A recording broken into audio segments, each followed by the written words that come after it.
Now we'll move to the next speaker. हमारे जो अगले वक्ता हैं वो भी सृजन संवाद के अंग हैं और जितने भी लोग यहाँ पर उपस्थित हैं मैं समझती हूँ कि सब लोग उनसे परिचित हैं, उनके कहानीकार रूप से सब लोग परिचित हैं। दूसरे रूप से मुझे मालूम नहीं परिचित है या नहीं है, क्योंकि एक व्यक्ति के बहुत सारे रूप होते हैं। तो उमा शर्मा जिनसे मेरा तो बहुत दिनों से परिचय है, लेकिन सृजन संवाद का भी उनसे काफी समय से परिचय है और न केवल वे एक बेहतरीन कहानीकार हैं, बल्कि आज जिस विषय पर वो बोलने जा रहे हैं विश्व साहित्य का अंग है वो विषय, और वो लेखक जिसके विषय में वो बात करने जा रहे हैं स्टीफन स्वैग। स्टीफन स्वैग को हिंदी में लाने का काम मैं समझती हूँ कि उमा शर्मा ने ही किया है। उस पर उन्होंने त्रयी लिखी है। एक भाग में उन्होंने स्टीफन स्वैग का परिचय, प्रस्तुति और जीवनी को प्रस्तुत किया है पुस्तक के रूप में, वो गुजरा जमाना के रूप में। इसके साथ ही साथ उन्होंने स्टीफन स्वैग की बहुत सारी कहानियों का हिंदी में अनुवाद किया और उनकी भी प्रस्तुति की है कालजयी कहानियों के नाम से। इसी संदर्भ में बताते चलूं कि मेरा परिचय स्टीफन स्वैग से इसलिए है क्योंकि विश्व साहित्य का अध्ययन तो मैं करती रहती हूँ, लेकिन फिल्मों पर जब मैं काम कर रही थी तो उनकी एक कहानी पर या उपन्यासिका पर फिल्म बनी है। और मजे की बात यह है कि 2022 में उस किताब के प्रकाशन के 100 वर्ष हो रहे हैं। किताब है letter from an unknown woman और इसी नाम से फिल्म भी बनी है, एक अनजान औरत का खत के नाम से। वो हिंदी में भी उपलब्ध है और ये ऐसी किताब है, जब मैं करीब 7-8 साल की थी तभी मैंने इसे पढ़ा था और पढ़ने पर जो मेरी प्रतिक्रिया थी वो मेरी किताब में दर्ज है कि किस तरीके से मैंने बहुत सारी बातें समझी और बहुत सारी बातें नहीं समझी।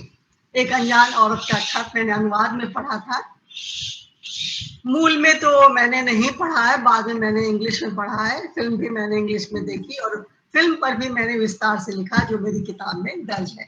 तो ये बहुत अच्छी बात है कि इस साल उस किताब के 100 वर्ष प्रकाशन के हो रहे हैं, a letter from an unknown woman.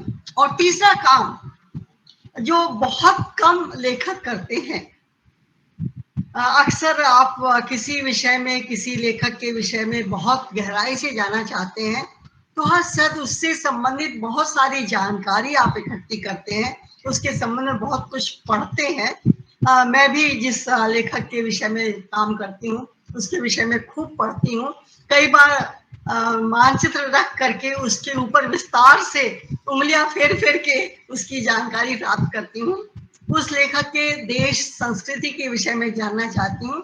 लेकिन ऐसे बहुत कम लेखक हैं, ऐसे बहुत कम लोग हैं और सुविधा की बात भी है कि उनके पास सुविधा होनी चाहिए। जैसे कि उमा शर्मा जी को ये अवसर मिला कि वो ना केवल स्टीफन स्वैग पर काम करते रहे, स्टीफन स्वैग की खोज में वो वियना तक जा पहुंचे और वियना भ्रमण के दौरान उन्होंने जो कुछ देखा, जो कुछ अनुभव किया, जो कुछ जाना, उसे भी पुस्तक के रूप में उन्होंने प्रस्तुत किया है, यात्राएं वाया वियना के रूप में। तो उन्होंने स्टीफन स्वैग पर त्रयी लिखी है और मैं समझती हूँ कि आज वो अपने अनुभवों को स्टीफन स्वैग के विषय में साझा करेंगे हम सबसे, और इसी के लिए हम उत्सुकता से इंतजार कर रहे हैं। Please welcome Uma Sharma. बहुत आभार विजय जी, और अभी जुड़े हुए सभी साथियों को नमस्कार। विजय जी, मैं आपको बता दूं कि हरी जोशी, जो प्रभु जोशी के छोटे भाई हैं, वो आज ज्वाइन कर रहे हैं हमें। प्रकाश कांत हमारे बहुत सुपरिचित कहानीकार, उपन्यासकार हैं, देवास में जो रहते हैं, और प्रभु भाई के साथ जो तिकड़ी जुड़ती थी, तिकड़ी या चौकड़ी, जिसमें ज्ञान चतुर्वेदी और जीवन सिंह ठाकुर और प्रकाश कांत थे। तो पिछले दिनों में प्रभु जोशी पर जब काम कर रहा था तो इन साथियों ने बहुत मदद की है और पूरा सहयोग दे रहे हैं। तो आप सभी का स्वागत है। मेरे और कई मित्र हैं, जैसे राजेंद्र जोशी हैं अहमदाबाद से, बहुत पुराने साथी, कोई 25-30 वर्ष का साथ रहा, और राकेश कौशिक हैं। मैं समय नहीं लूंगा क्योंकि मेरे सामने ऐसा लग रहा है कि इतना बड़ा पहाड़ है और मुझे समझ नहीं आता कि उसको कैसे करूं। काश मैं भी एक किताब पर बात करता है या किसी एक कहानी को लेकर हम चलते। लेकिन मैं समझता हूं कि स्टीफन zweig हमारे मुल्क में अभी तक काफी अल्पज्ञात या अपरिचित नाम रहा है, और मेरे साथ भी ऐसा ही था। जैसे हमारे सबके जीवन में कुछ संयोगों की भूमिका रहती है। जैसे हम लोग आज यहाँ पर बात भी कर रहे हैं तो शायद किसी संयोग के तहत ही होगा। हमारी बहुत सारी मित्रताएं, हमारे बहुत सारे परिचय उसी संयोगों से चलते हैं। तो एक संयोग के जरिए ही मेरी मुलाकात स्टीफन zweig से हुई, मतलब उसकी एक किताब से। और उस किताब का नाम, जिसका अभी आपने जिक्र किया, उसके 100 वर्ष हुए हैं, एक अनजान औरत का खत था। तो मेरी ये दिलचस्पी थी कि मेरी चूंकि कथात्मक, जीवनी परक और पत्र साहित्य में या संस्मरण में दिलचस्पी होती है, कि ये कौन सी किताब हो सकती है कि जो पूरी पत्र के रूप में है। तो उसको देखते देखते मैंने शुरू किया।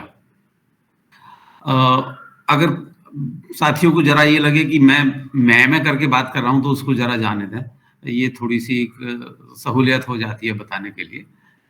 अलबत्ता जिन ऐसे महारथियों के साथ आप संगत करते हैं और जो उनके साहित्य से गुजरते हैं, तो आपको बहुत सारे मलाल एक साथ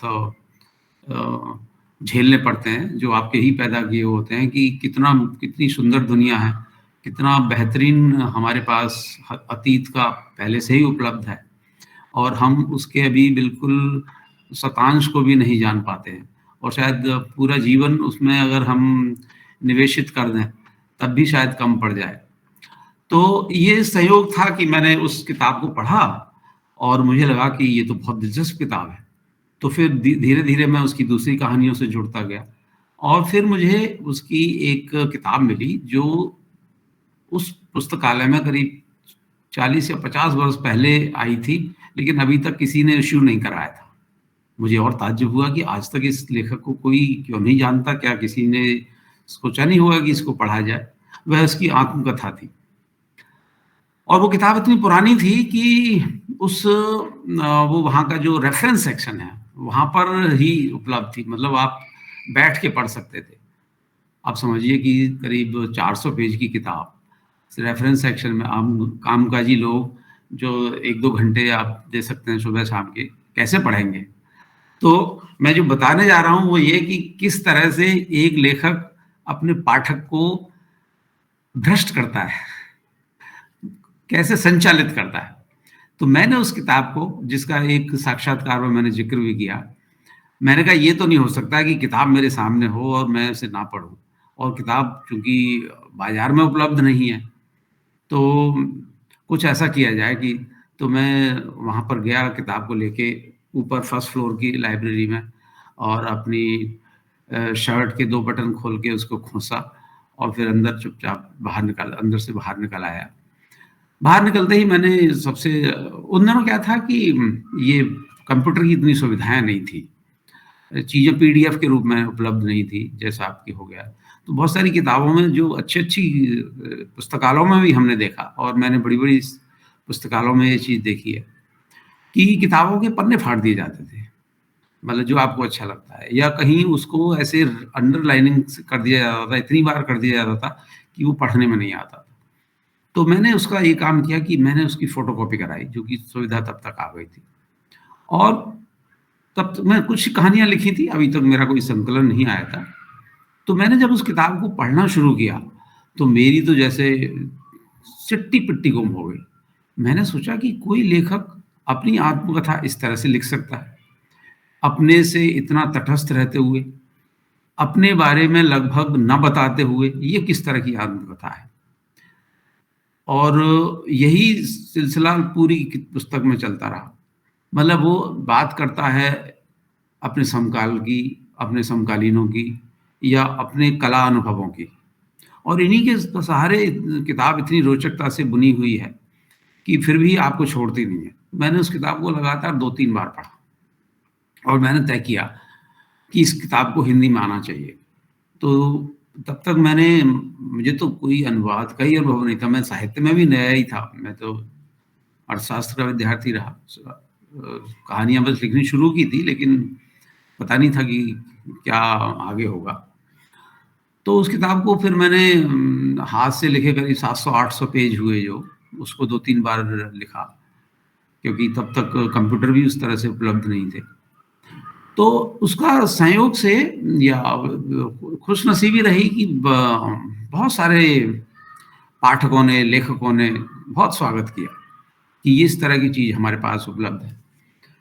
तो मैं यहाँ अपनी दास्तान नहीं बताने जा रहा हूँ इसके संदर्भ में। मैं ये बताना चाह रहा हूँ कि कहाँ से वो चिंगारी शुरू हुई और फिर धीरे-धीरे मैंने उस पर काम करना शुरू किया। आज मैं जो आपको बताना चाहता हूँ, वो यही कि कैसे हमारे एक अल्पज्ञात परदेसी लेखक, जो किसी भी दृष्टि से बड़े दिग्गजों से कम नहीं पड़ता है, हम अनदेखे रह जाते हैं। शायद हमारा एक कारण ये है कि हम ब्रिटेन के उपनिवेश थे, तो बहुत सारे जो ब्रिटिश लेखक हैं, उनके संपर्क में हम आ जाते थे और रूस के साथ एक महत्वपूर्ण संबंध और रूस के जो समाज और कम्युनिस्ट व्यवस्था थी, उसके कारण हमें पुस्तकें बहुत सस्ती मिल जाती थी, तो बहुत सारा जो रूसी लेखक है, वो भी हम तक आ गए।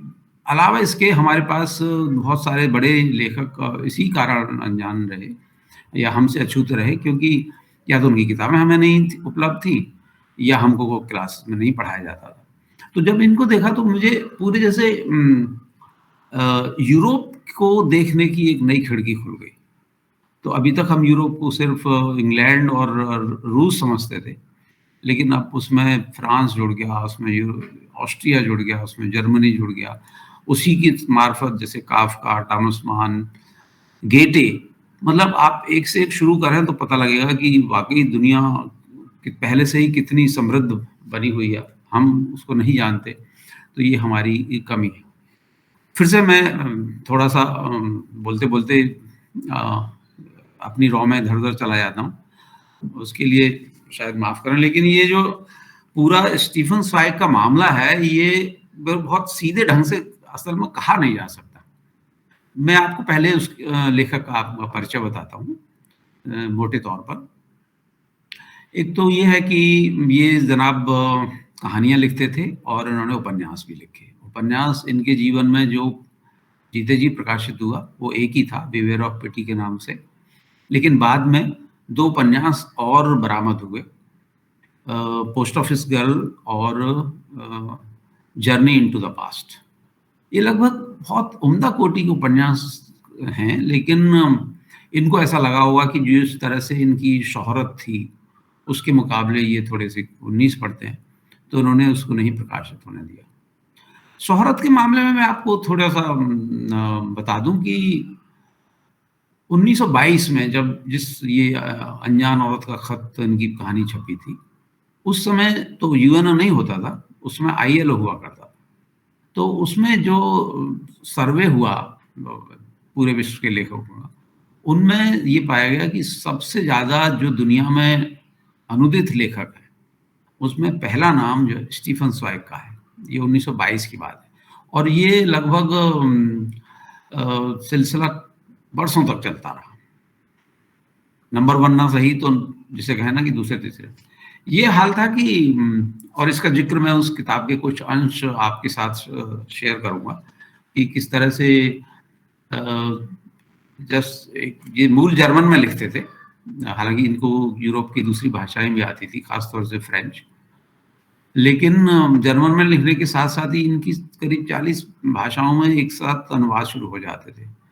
यहाँ तक कि ब्रेल में भी अनुवाद हुए, क्योंकि लोगों को लगा कि जो लोग पढ़ नहीं सकते उनको भी इन किताब उनके लेखन से रूबरू होना चाहिए।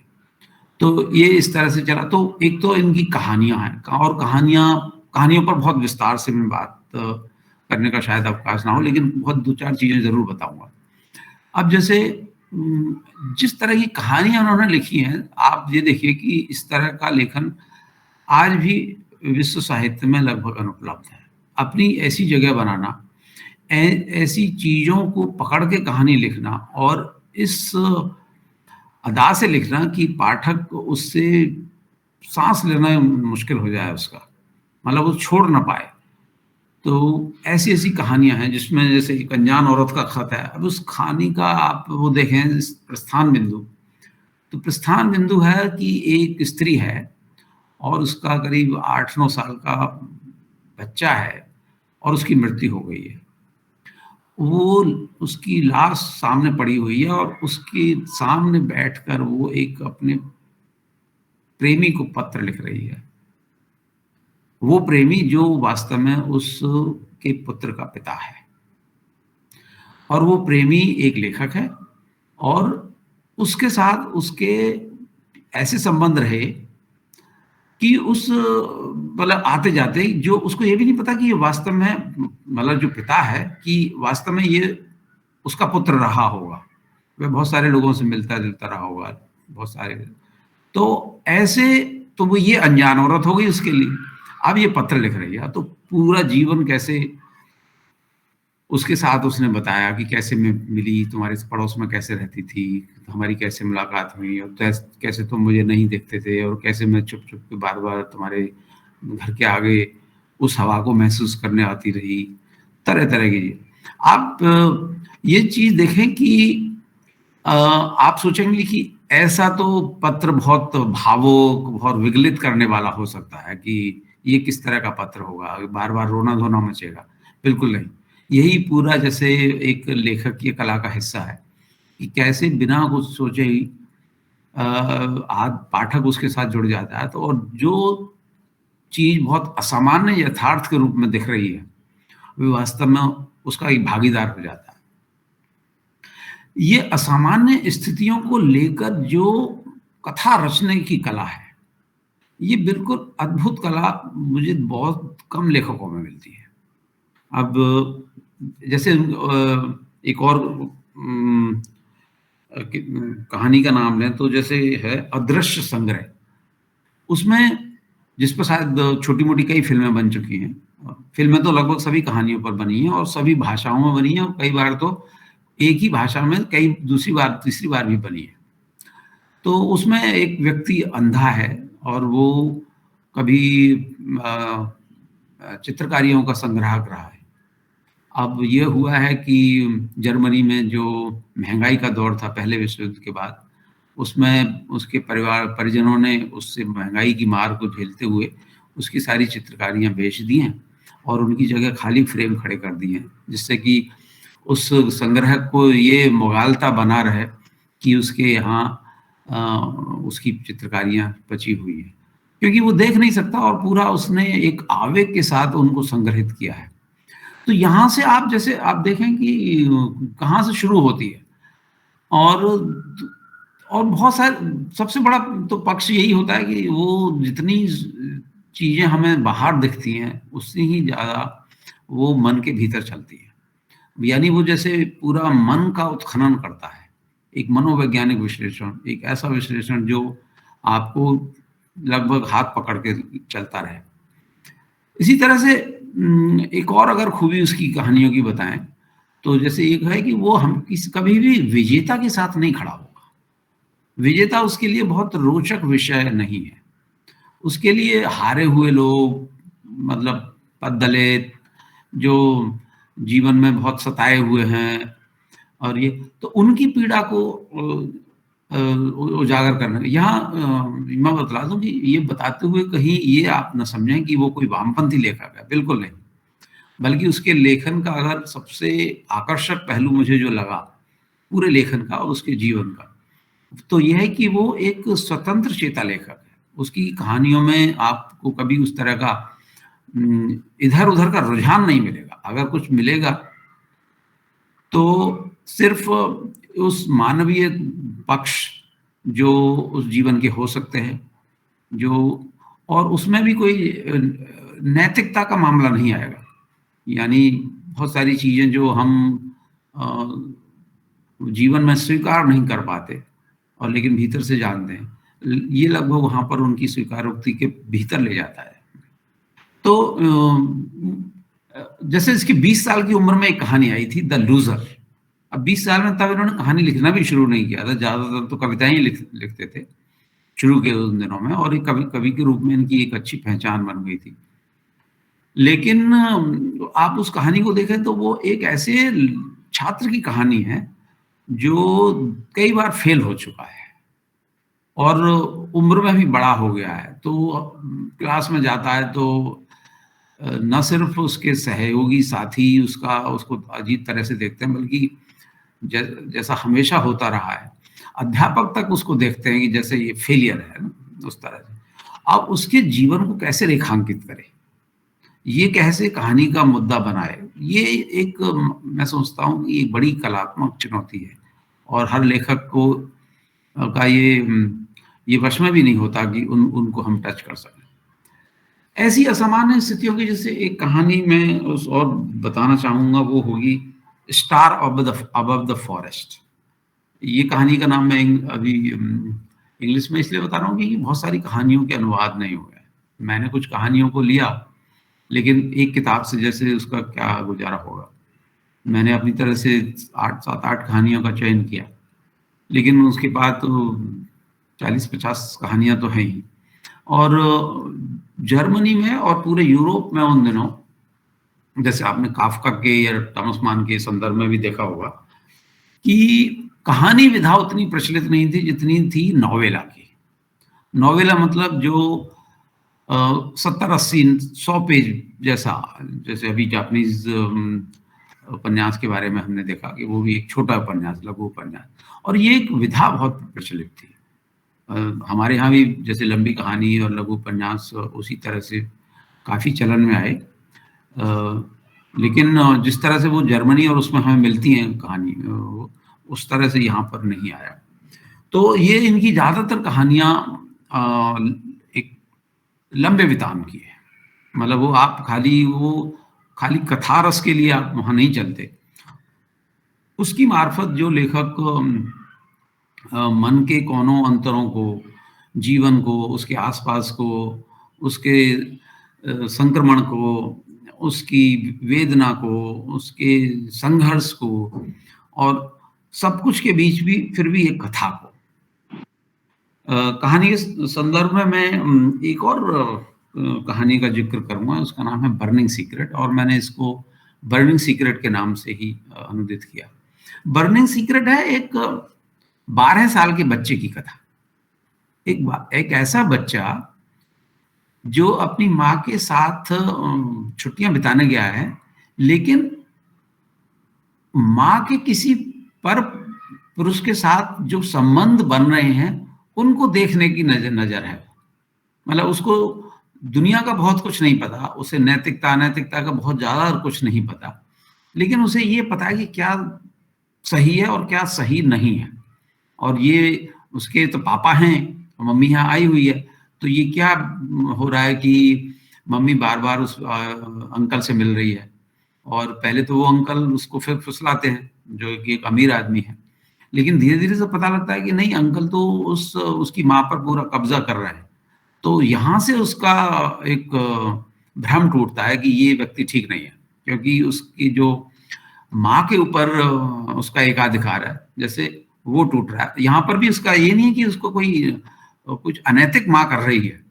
तो इन्हीं के सहारे जरिए चलती है कहानी द बर्निंग सीक्रेट। उसकी एक भीतर एक ललक लगी हुई है कि हो क्या रहा है। तो धीरे धीरे होता है कि फिर दोनों, वो उसकी माँ और वो, चूंकि आपसी एक इन्फेचुएशन में जुड़ जाते हैं, तो वो फिर गुपचुप करके, जैसे जब वो सो गया है तो फिर मिल रहे हैं, या उसको कहीं बाहर कुछ लाने को भेज दिया और जो अवकाश मिला है उसके उस अंतराल में मिलने की सोच रहा हूँ। और लेकिन धीरे धीरे उसको पता लगता है कि मेरे पीठ पीछे क्या हो रहा है। तो यानी एक बड़ों की दुनिया को देखने का एक लड़के का देखने का जरिया, मतलब हम लोग सोचते हैं कि ये कैसे किसी कथा में हो सकता है, तो लेकिन इस तरह की कहानियाँ इनके यहाँ बहुत हैं।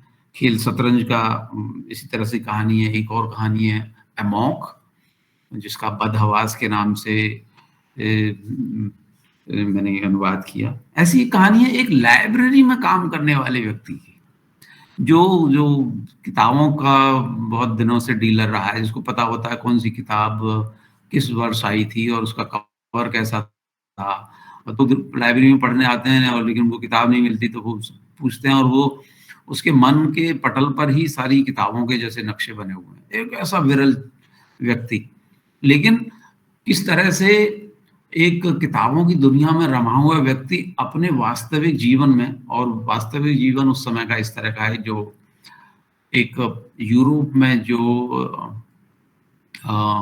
विश्व युद्ध की करवटें कर ले रहा है, उसके तहत जो एक दूसरे की सीमाओं के पार अविश्वास का माहौल बनता जा रहा है, लोगों को शक की निगाह से आपस में देखा जा रहा है।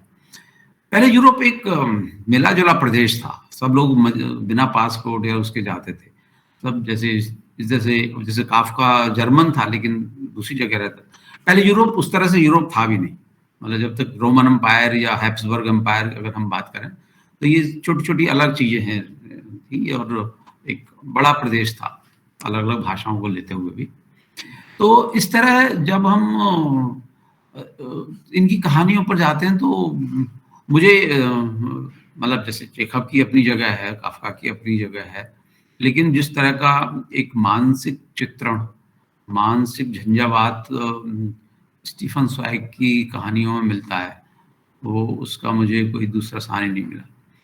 कई बार हम लोग जैसे कहानियों में ये अक्सर बात होती है और कथा साहित्य में होती है कि कहानी सिर्फ एक कथानक की नहीं होती, वो एक उसके भीतर एक शिल्प का प्रयोग बहुत महत्वपूर्ण होता है। और बहुत सारे लोगों ने शिल्प को लेकर जो कथाएं लिखी हैं वो कहते हैं ज़्यादा बड़ी रचनाएं हैं, यानी जो खाली कथा से कहानी बड़ी नहीं बनती, वो शिल्प के कारण बनती है। तो इसमें यहाँ आप ऐसे लेखकों को जब आप पढ़ेंगे तो आपको पता लगेगा कि ये मामला बहुत कुछ तो फिजूलियात से ही भरा पड़ा है, कि हम इस तरह से तय कर लेते हैं कि ये कौन सी चीज़ ज़्यादा होनी चाहिए या उसका मीज़ान कितना कम या ज़्यादा हो, ये इस तरह के। लेकिन आप बड़े जैसे आप दोस्तों की कहानियों को पढ़ें, बाल्ज़ाक की कहानियों को पढ़ें, आप 50 कहानियों को पढ़ने को ये नहीं लगेगा कि जैसे किसी इसने एक नए प्रयोग के कारण ये चीज़ की होगी। उन्होंने जो अपना जो कथानक चुना है, जो स्थितियों को प्रस्तुत करने का जरिया उस कथा के मार्फत या उस उपन्यास के मार्फत चुना है, उसी पर केंद्रित किया है। शायद शिल्प उसके साथ लगातार चलता आ रहा है। कुछ सचेत होकर काम करने का भी प्रयास हुआ होगा, लेकिन वो उनकी दृष्टि में अधिक है, और ये ऐसा नहीं लगता कि प्रयोग के लिए प्रयोग करने वाली बात सीधी वहां पर ले गया। तो ये तो हुए उनके, मैंने बताया कि जैसे 3 उपन्यास हो गए, और अभी सौभाग्य की बात है कि पहले ये किताबें उपलब्ध नहीं थी, अब बहुत कुछ ये अमेज़न वगैरह के कारण हमें मिल सकती हैं। तो कुछ तो अंग्रेजी में तो बहुत सारी मिल ही जाती हैं, और 2-3 किताबें अब हिंदी में भी उस तरह से हैं। विजय जी, आपने जिस कहानी का जिक्र किया और जिसको मैंने भी सबसे पहले पढ़ा था, बाद में मुझे पता लगा कि अगर उस कहानी को वास्तव में मूल कहानी में पढ़ा जाए या उसका मूल अंग्रेजी ही पढ़ लिया जाए, क्योंकि मूल तो जर्मन है, तो आपको पता लगेगा कि उस किताब में और जो अंग्रेजी अनुवाद है उसमें कितना जमीन आसमान का फर्क है। वो लोगों को पसंद आई, बहुत सारे लोगों को पसंद आई, तो इसलिए क्योंकि वो विषय उसका इतना गहराई से बुना हुआ था। लेकिन जो जिस भाषा को उस सर्जक ने रचा था, जिस तरह से वो बुनाई की गई थी उस जीवन स्थिति की, वो काफी कुछ उससे जैसे बच के निकल गया था। तो अभी मैं तो नहीं कहूँगा कि वो इस काम में काफी कुछ वो हुई है, लेकिन शायद उससे कुछ बेहतर चीजें तो स्थापित हुई है। तो ये तो इसी तरह से कहानी है एक स्त्री की जिंदगी के 24 घंटे। आप ये सोचें कि एक स्त्री की जिंदगी के 24 घंटे बहुत इनवाइटिंग टॉपिक है, जैसे कि ऐसा क्या है उसकी ज़िंदगी में, क्या होता होगा।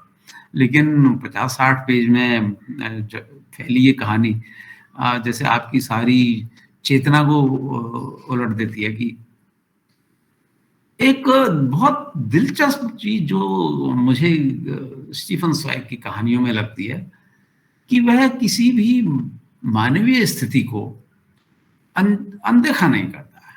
मतलब वो क्या, मतलब उसमें सब कुछ संभव है। अब जैसे जैसे अनजान औरत का खत में मैंने बताया कि एक मृतक बच्चे के सामने बैठ के 50 पेज की चिट्ठी लिखना कैसा असंभव काम होगा। इसी तरह से ये कहानी है एक स्त्री की जिंदगी के 24 घंटे। उसमें ये जिक्र हो रहा है कि लोग रंगरलियां मनाने कहीं पिकनिक पर आए हैं, 40-50 लोग हैं। पहले बहुत होता था यूरोप में। हमारे यहाँ बाहर निकलने का या इस तरह से घूमने फिरने का उस तरह से आदत नहीं रही है, मतलब एक संस्कृति के तौर पर। हम लोग कहीं जाते हैं तो जैसे 1-2 रोज जाते हैं, देखते हैं, कुछ फोटो खींचते हैं और चल देते हैं। यूरोप में बहुत सारा कुछ ऐसा है कि आप वहां जाके रहते हैं जैसे, और ये खाली सैनिटोरियम की बात नहीं है, लोग अपने जैसे 10-20 दिन, महीना इस तरह से या तो वो अफोर्ड भी कर सकते थे, लेकिन ये बात उससे भी ज्यादा एक संस्कृति की है। तो वहां पर 2 दिन पहले एक परिवार आया है, एक पति, उसकी पत्नी और एक छोटा सा बेटा। और वो 2 दिन पहले आए हो तो पता लगता है कि तीसरे रोज वह युवा स्त्री जो करीब 27-28 साल की रही होगी और जिसके एक छोटा बेटा भी है, वो किसी अनजान व्यक्ति के साथ भाग जाती है। वहां पूरा हड़कंप मच जाता है, जैसे घोर अनर्थ हो गया। क्या है, मतलब कोई शर्म और हया नहीं है, मतलब बच्चे का भी नहीं सोचा। तो यहाँ पर सब जगह चर्चा हो रही है, सारे लोग उसके खिलाफ हैं। लेकिन एक व्यक्ति ये कहता है कि नहीं, लेकिन ऐसा संभव है कि उसके साथ उसको लगा हो कि बहुत तो कुछ ऐसी चीज है, आकर्षण हो सकता है आगे से। तो वहां पर एक बुजुर्ग महिला बैठी है, तो वो पूछते हैं कि आप क्या सोचते हैं कि ऐसी चीजें होनी चाहिए। उसका, मैं ये नहीं कह रहा कि होनी चाहिए नहीं, लेकिन ये हो सकती है। तो बोले हो सकती है, तो आपका मतलब है कि ये आपके साथ भी क्या ऐसा हुआ है। वहां से कहानी शुरू होती है। अब वो स्त्री वहां बताती है, राजेश जी कह रहे हैं कि कुछ आवाज में समस्या है। क्या मेरी आवाज ठीक तरह से आ रही है? जी, उनके आवाज ठीक आ रही है, हो सकता है, आवाज बिल्कुल ठीक है। ओके, आवाज एकदम ठीक है। जी जी जी। तो वहां वहां वो कहानी का प्रस्थान बिंदु है। अब वो स्त्री जो बुजुर्ग है और 60-70 साल की है, वो कहानी उस व्यक्ति को बता रही है कि हाँ, कैसे उसके साथ भी ऐसा ही हुआ था। कैसे वो कहीं एक बार गई थी और वो व्यक्ति मिला था और वो जुआ खेल रहा था, और जुआ खेलते हुए मैं उसको देख रही थी, तो उसकी जो उंगलियां जिस तरह से पत्तों को पकड़े हुए थी, मैं उस पर मोहित हो गई।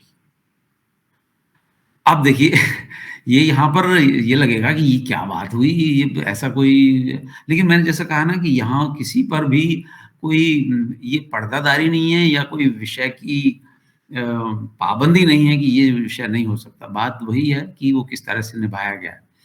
अगर किसी आपको वो कहानी पढ़ने को मिले तो आप गौर करेंगे कि लेखक ने क्या किया है कि वो फिर खाली यह नहीं छोड़ दिया कि वो उसके हाथों पर मोहित हो गई थी। उसने 5 पेज लिखे हैं कि किस तरह से हाथ की उंगलियां पत्तों को पकड़ती हैं। मतलब बहुत दबा के पकड़ने वाली उंगलियां को किस तरह का मानसिकता को बताएगा, बहुत धीमे धीमे पकड़ने वाली को किस तरह से वो बताएगा। क्योंकि जुआरियों की ये मानसिकता होती है कि वो उनके चेहरों से बहुत स्पष्ट नहीं होता कि उनके पत्ते कैसे हैं।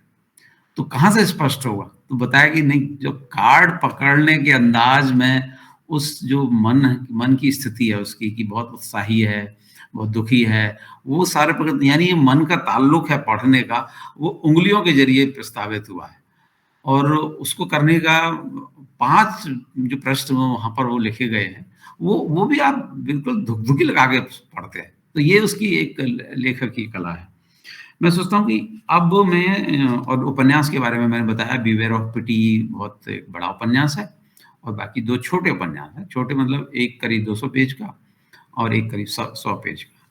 तो आप मित्र लोग जो उसको देखना चाहें या जब भी देखना चाहें या आपके पुस्तकालयों में जो अगर उपलब्ध हो, तो उसको देख सकते हैं। इसके अलावा जो इस लेखक का दूसरा बड़ा काम है, वो है इसने वो काम किया जो किसी बड़े लेखक ने नहीं किया। इसने बड़े-बड़े लेखकों और कलाकारों की जीवनियाँ लिखी। और जीवनियाँ लिखने का मतलब सिर्फ ये नहीं था कि उनके जीवन को उतार दिया, कब पैदा हुए, कब ले ये उपन्यास लिखा। नहीं। इसके पूरा जैसे एक जीवन और उसका मन जैसे उन जीवनियों में उतर कर आता है, उसके संघर्ष, उसका समय।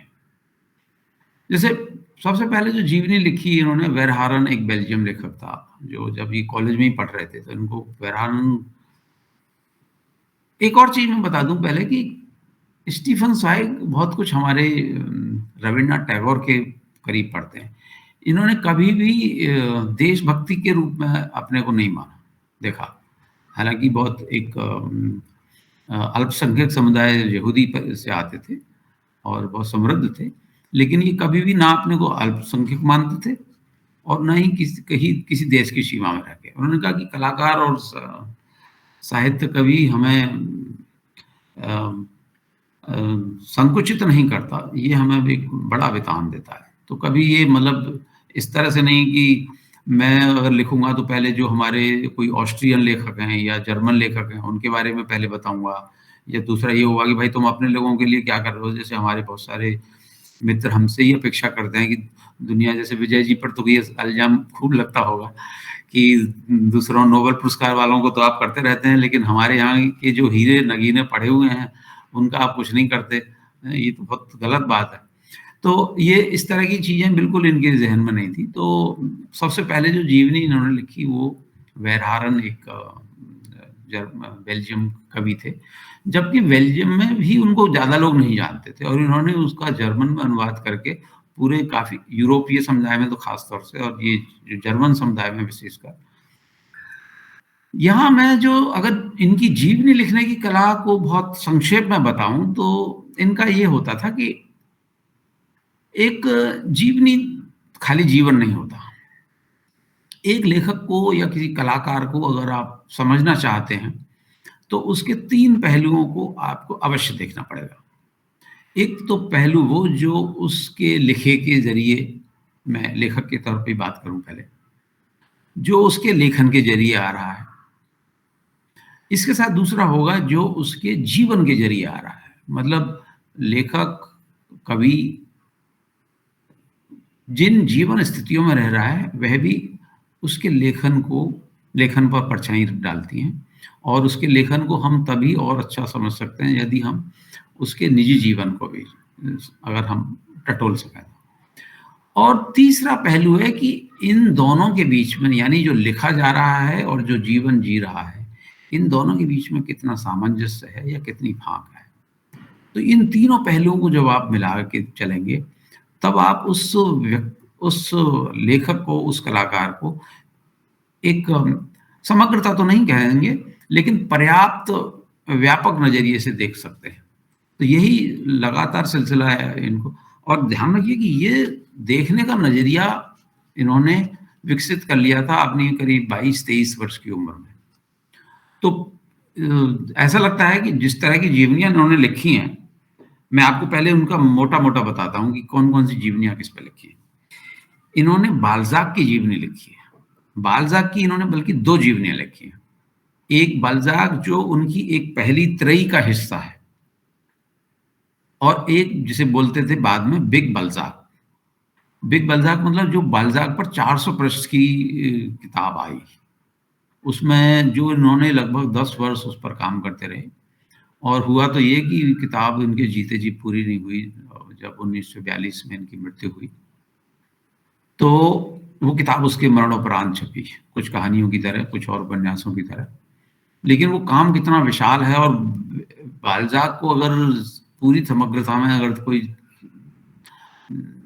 समझना चाहता है तो ये किताब बहुत ज़रूरी है। ये इस तरह से ज़रूरी है कि वहाँ जैसे मैं पढ़ते-पढ़ते लगातार ये हैरान होता रहा। जैसे बाल्ज़ाक के एक-एक रोज़ का हिसाब वो स्टीफ़न zweig को देकर गया है। उसके 74 उपन्यास और 30 कहानियाँ, उसके लिखे सारे पत्र, उसकी लिखी डायरियाँ, उसके ऊपर लिखे दूसरे उपन्यास, उस पर लिखी दूसरी सामग्री, उस पर लिखे समकालीनों की किताबें, इन सबको मिलाकर आप देखिए कि, और अच्छा, बाल्ज़ाक कोई बहुत छोटा-मोटा लेखक नहीं है। बाल्ज़ाक तो मतलब हमारे जो सृष्टि के जो बड़े अ, आश्चर्य हो सकते हैं, मतलब खासतौर से इस लेखन की सृष्टि के, तो उसमें अगर ये बड़े-बड़े ये बृहस्पति में आएँगे, जैसे उसमें टॉलस्टॉय को माने, गेटे को माने, दोस्तोयेवस्की को माने, और उसी तरह से बाल्ज़ाक, शेक्सपियर, इस तरह से ही आएँगे। इनको पकड़ना, इनको पकड़ के फिर ये बताना कि ये इनका जीवन के साथ इनका क्या ताल्लुक रहा।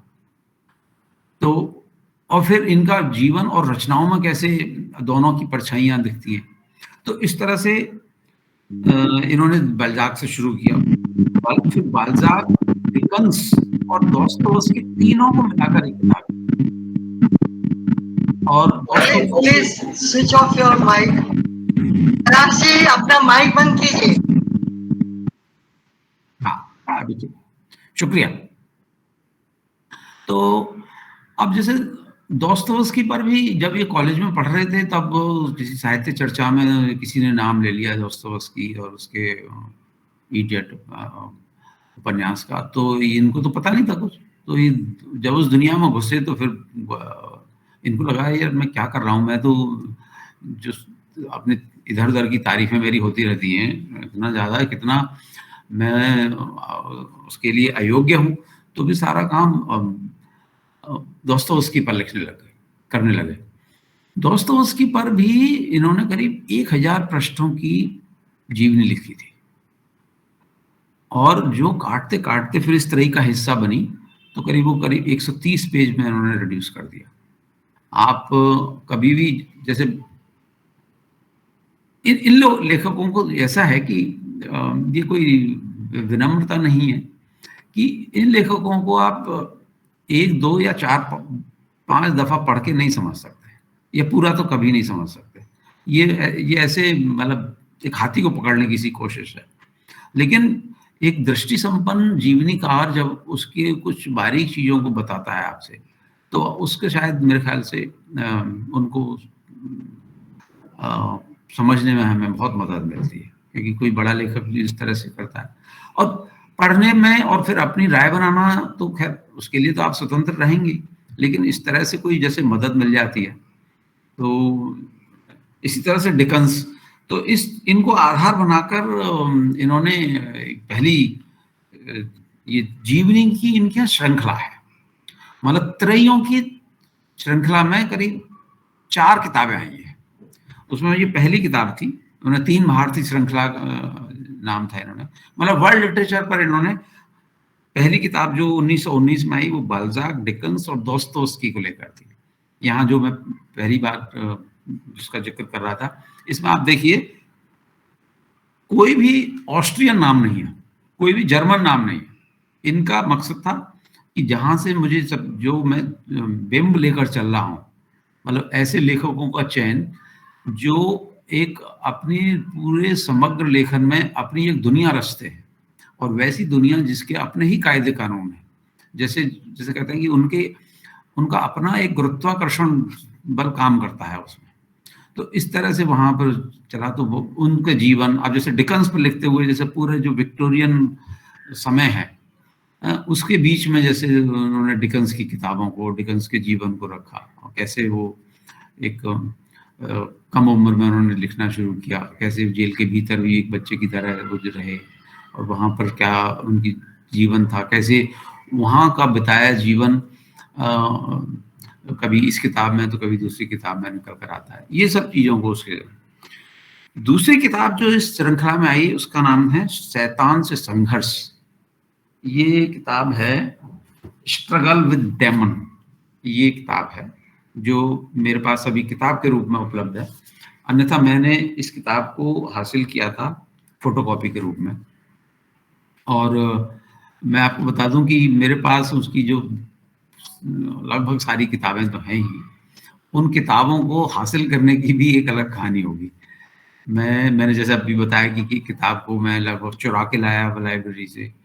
कई बार एक लाइब्रेरी का सदस्य इसी कारण बना क्योंकि वहां पर एक किताब थी जो मुझे चाहिए थी, और बहुत सारे मित्रों ने फिर भी मदद कर दी। कई जगह जो हमारी जो ये फेरी वाले हैं, जो खासतौर से बम्बई में जो पुरानी दुकानें हैं वहाँ पर मिल जाती हैं, क्योंकि पहले किताबें लोगों ने पढ़ी हैं, अब नई पीढ़ी नहीं पढ़ती है, तो वो फिर रद्दी में चले जाते हैं। तो वहाँ से कई बार बहुत अच्छी किताबें मिली हैं। मुझे रोमा रोला की, जॉन किस्ट्रॉफ वहीं से वैसे मिली थी। ऐसी कितनी किताबें हैं, लेकिन ज़्यादातर किताबें मेरा तो मकसद था कि किसी तरह से उसका लिखा पढ़ने को मिल जाए। वो तो मेरे पास जो बहुत सारी फोटोकॉपी की हुई किताबें हैं, पूरा जैसे कहें अगर यूपी की भाषा में, उसका चट्टा लगा हुआ है। बाद में जब मुझे ये किताब के रूप में मिल जाती हैं तो फिर मैं उसको भी रख लेता हूँ, क्योंकि फिर सामने एक शेल्फ में दिखती हुई किताब का एक अलग आकर्षण होता है। और कभी कोई उपयुक्त या सुपात्र मिलता है तो मैं पुरानी किताब को उसको देने के लिए भी तैयार रहता हूँ। लेकिन उसको देने का मन इसलिए नहीं करता क्योंकि उन किताबों के साथ मेरा एक बड़ा गहरा जैविक रिश्ता बना हुआ है। क्योंकि बहुत सारी किताब पढ़ते समय मैं एक मार्कर इस्तेमाल करता हूँ, और वो जगह जगह वो तरह तरह के लाल पीले, पीले कम क्योंकि पीला भद्दा डिम हो जाता है, लेकिन कभी गुलाबी, कभी हरा, कभी इस तरह से वो मेरी उसमें शिनाख्त हो रही होती है। जैसे मेरा एक उस ताल्लुक उस किताब के साथ बना है तो उसको देने का मन नहीं करता। और लेकिन ये था कि मैंने करीब समझिए 25 वर्षों से अधिक का समय हो गया और मैं स्टीफन स्वाय के संसार में जब मैंने प्रवेश किया था। लेकिन अभी भी जब और मैंने सब चीज़ें लगभग पढ़ ली हैं, और जिस तरह से उसने मुझे संवारा है, अगर मैं अपने लिए ये नहीं कहना चाहिए, बहुत अहम का ना बात है अपने लिए कहना कि मैं संवर गया हूँ, लेकिन जिस तरह से उसने मुझे दुनिया को झांकने का संस्कार दिया, उसमें मैं उसका एक लेखक का अगर सबसे अधिक कृतज्ञ हूँ तो स्टीफन स्वाय ही होगा। और वो लगातार अपनी स्वतंत्र चेतना से, एक वैश्विक नजरिए से, एक भाषा की रवानी से, और एक बिल्कुल शोध से भी अधिक जीवन को देखने के बारीक नजरिए के प्रति जिस तरह से एक पाठक को या फिर किसी लेखक को दीक्षित करता है, वो बहुत विरल है, और वो मुझे बहुत कम दूसरे लेखकों में मिलता है। तो ये दूसरी बात हो रही थी शैतान से संघर्ष। शैतान से संघर्ष का की जीवनी में उन्होंने 3 कलाकार लिए। उसमें एक है होल्डरलिन, एक है क्लिस्ट और एक है नीत्शे। ये वो लेखक हैं जिनको शायद नीत्शे को तो सब जानते हैं, लेकिन क्लाइस्ट और होल्डरलिन को बहुत कम लोग जानते हैं। ये तीनों और ये होल्डरलिन और क्लिस्ट बहुत कम उम्र में इस दुनिया को छोड़कर चले गए थे अपने समय में, लेकिन उनमें एक विदग्ध मेधा थी। उन्होंने जितना भी रचा था उससे पता लगता है कि कितने बड़े संसार को वो लेकर समेटे हुए थे। और नीत्शे तो 50 की उम्र में दुनिया से चले गए थे, और उसमें भी 40 के बाद तो उनको पागल खाने में ही रखना पड़ा। बहुत मतलब जो सक्रिय जीवन था लिखने पढ़ने का, वो 10-15 वर्ष से अधिक नहीं था उनका, लेकिन फिर भी हम उनको याद करते हैं। यहाँ इनका जो नजरिया है जीवनी में, इस तीनों त्रयी में, वो ये है कि जब आपके पास एक विकराल मेधा होती है और जो जीवन आप गुजार रहे होते हैं, उन दोनों का कुछ अनमेल हो जाता है। यानी आप उस मेधा को संभाल नहीं पाते, या वो मेधा आपके जीवन को हड़काने लगती है। तब इन लोगों का क्या होता है? जैसे बहुत सारे लोग आत्महत्या करते हैं, बहुत सारे कलाकार आत्महत्या करते हैं, तो उसका एक यही है कि जिस तरह का वो जीवन जी रहे हैं, उनको उनका मन संभाल नहीं पा रहा है।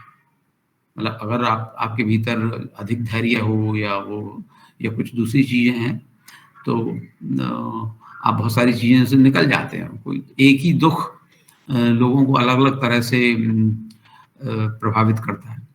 तो ये वो प्रतिभाएं थी जो बहुत कम समय में चली गई, या जैसे नीतशे के केस में बहुत जल्दी ही जो है अपने रचने लायक नहीं बची।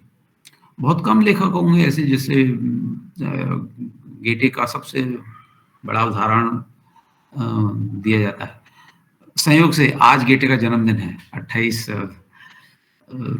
अगस्त, जो हमारे यहाँ राजन जी का भी जन्मदिन होता है। तो हम सब एक तरह से इस गोष्ठी को उनको याद करते हुए समर्पित कर सकते हैं। तो ऐसे लोग जो अपनी मेधा को भी संभाल लें और अपने जीवन को भी संभाल लें, इस तरह की मेधा बहुत कम लोगों में होती है। मतलब हम लोग या तो बहुत दुनियादार हो जाते हैं, तो उसमें हमारी जो कलात्मक मेधा है वो उसका अपर्दन हो जाता है।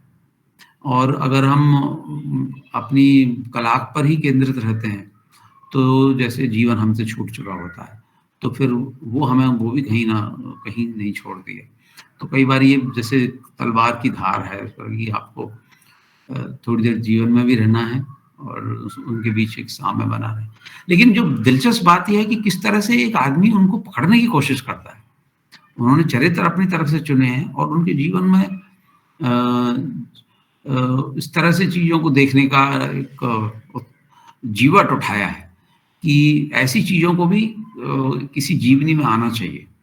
और जैसे मैं पहले भी कहा था कि अगर हम इनकी, जैसे इन लेखकों ने जो आत्महत्याएं की, वहां पर हम आत्महत्या के बहाने उस पर कोई राग नहीं अलाप रहे हैं। वो उनको ये नहीं कह रहा है कि कितना गलत हुआ है कितना, वो सिर्फ उनकी मेधा और उनके जीवन, उनके लेकर के क्या हुआ, कैसा कैसा जीवन वो जी रहा था, उनके जीवन में बीच में रहते हुए वो क्या लिख रहा था, क्या वहां से क्या उसको व्यवधान आए, इस तरह की चीजों को लेकर उन्होंने इस शैतान से संघर्ष, मतलब स्ट्रगल विद डेमन, डेमन बोलते हैं, मतलब जो कला की देवी है उसको हम डेमन बोलते हैं, कि वो जो हमको लिखवाती है, हमसे जो कुछ भी करवाती है, वो हम उसी से संचालित होते हैं। कभी कभी वो सोई पड़ी रहती है तो हम उसे राइटर्स ब्लॉक बोल देते हैं, और कई बार वो बहुत जागृत होती है तो बहुत हम लिखाड़ हो जाते हैं।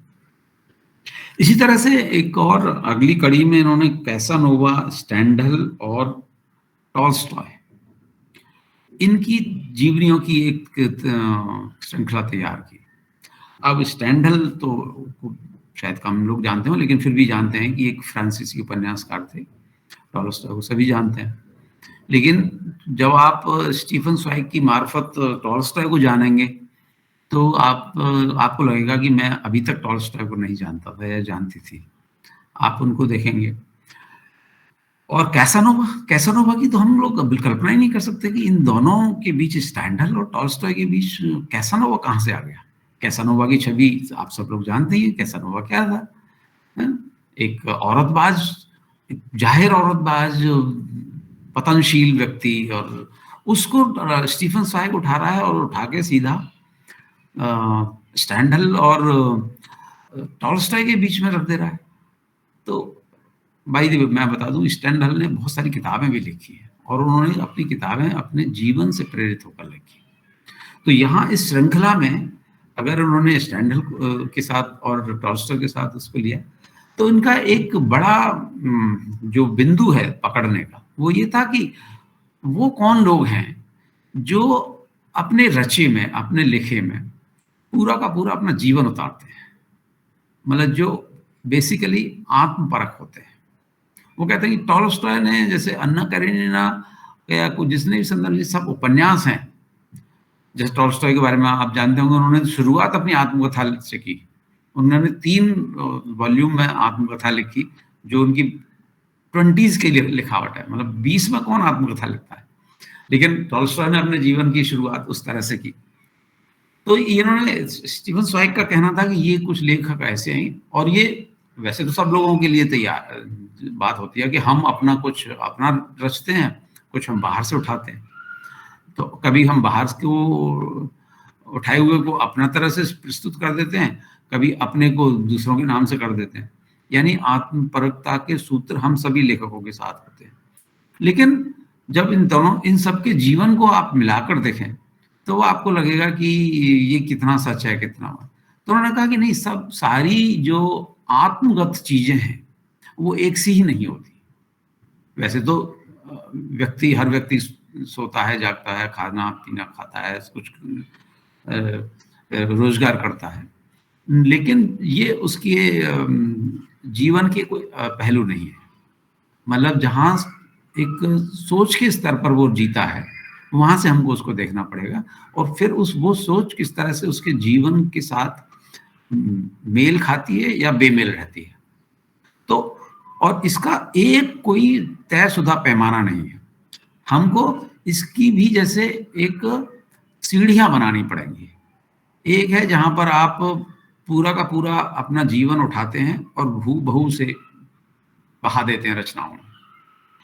दूसरा है कि आप जीवन को उठाते हैं लेकिन उस पर पूरा एक कलात्मक स्पर्श देते हैं।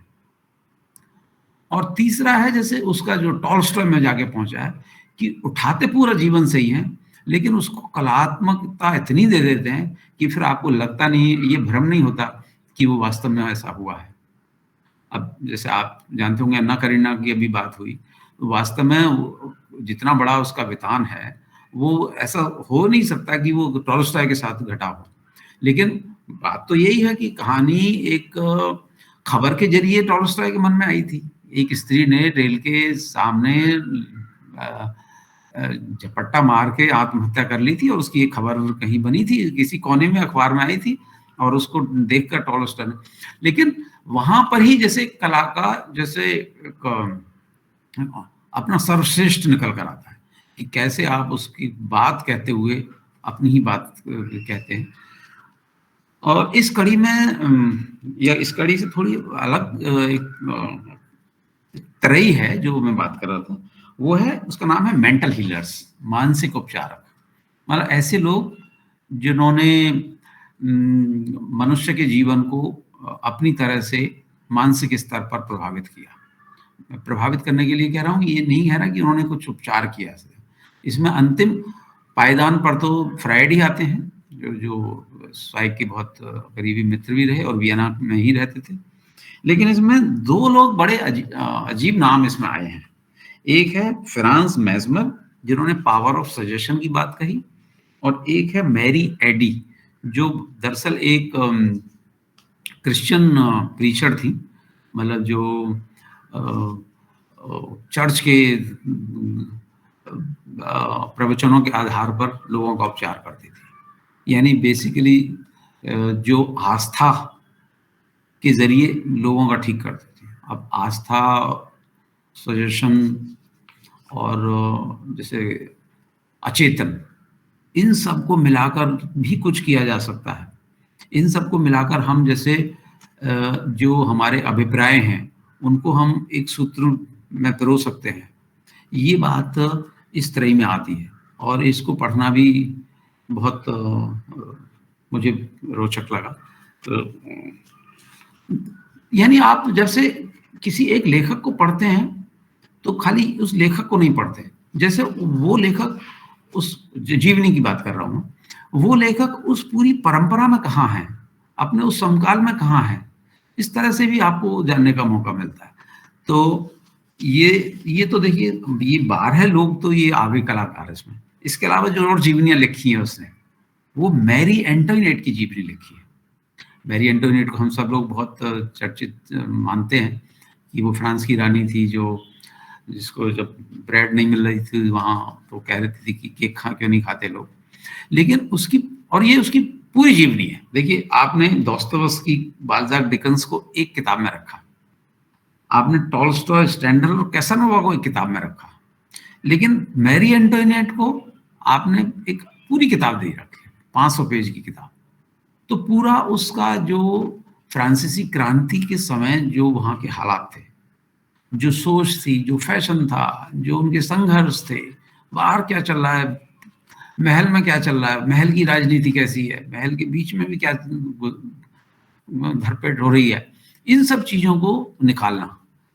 तो ये मेरे ख्याल से बहुत ऐतिहासिक महत्व की जीवनी है। और एक बार जब आप मैरी एंटोनिएट को पढ़ लेंगे, इस पर भी कई फिल्में बनी है, यहाँ पर भी हाल ही में बनी थी 4-5 साल पहले भी। तो आप देखेंगे कि मैरी एंटोनिएट पर भी कुछ नहीं तो 50 फिल्में तो दिख जाएंगी इस तरह से। रोमारोला की उन्होंने जीवनी लिखी। रोमारोला उनके बहुत अच्छे दोस्त भी थे और उनको वो गुरु भी मानते थे, क्योंकि वो एक बड़े शांतिवादी थे अपने समय के। तो ये फिर एक क्वीन ऑफ स्कॉट की जीवनी लिखी।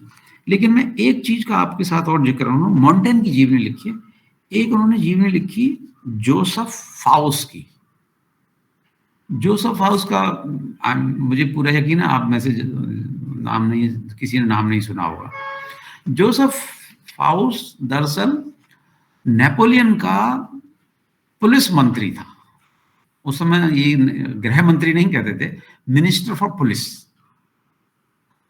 और किस तरह का चरित्र था वो उन्होंने उसके बहाने जैसे पूरी एक राजनीतिक सत्ता का चेहरा क्या होता है उसको उकेरा है। यानी एक व्यक्ति, एक साधारण सा व्यक्ति कैसे छल कपट, चालबाज, मक्कार, बड़ों के आगे झुकने वाला, नीचे वालों का दम घुटने वाला और सब पर निगरानी रखने वाला। आप ये देखिए कि ये फ्रांसीसी क्रांति के बाद का, क्योंकि नेपोलियन का समय उसके बाद हुआ 1792 के बाद। और फाउस की पैदाइश है 1759 की। नेपोलियन राजा बना करीब 1802 में, तो उसने इसको यहाँ लिया। तो किस तरह से जो चालें चली जाती थी राजनीति की, राजनीतिज्ञ कैसे अपने को बचाता है, कैसे अपने रंग बदलता है, इसका लेखा जोखा स्टीफन zweig ने 1929 में किया है जब ये किताब आई। और कोई सोच ही नहीं सकता था कि ये तो इतना दुनिया में पढ़ा जाने वाला लेखक एक ऐसे व्यक्ति पर किताब या जीवनी क्यों लिख रहा है इस तरह से। लेकिन जब उसको देखा गया तो दरअसल आप किसी और की जीवनी नहीं लिख रहे होते हैं, आप दरअसल आप अपने सरोकारों को ही पाठकों के साथ साझा कर रहे होते हैं कि कहाँ से हमको देखने की एक नज़र मिलती है।